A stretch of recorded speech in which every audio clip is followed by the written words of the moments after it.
আসসালামু আলাইকুম। হযরত মুসা আলাইহিসসালাম যখন জাদুকরদের মোকাবেলায় সফল হন এবং জাদুকররা মুসলমান হয়ে যায়, তখন বিবি আসিয়া তার ঈমান প্রকাশ করেন। ফিরআউন রাগান্বিত হয়ে তাকে ভীষণ শাস্তি দিতে চাইল। অনেক বর্ণনায় আছে, ফিরআউন তার ৪ হাত পায়ে পেরেক মেরে তার বুকের উপর ভারী পাথর রেখে দিল, যাতে তিনি নড়াচড়া পর্যন্ত না করতে পারেন।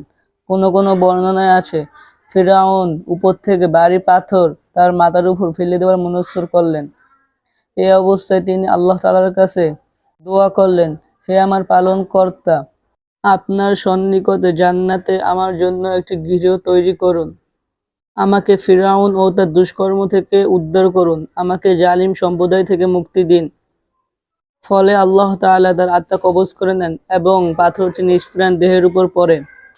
তিনি দোয়ায় বলেন, হে আমার পালনকর্তা, আপনার সন্নিকটে জান্নাতে আমার জন্য একটি গৃহ তৈরি করুন।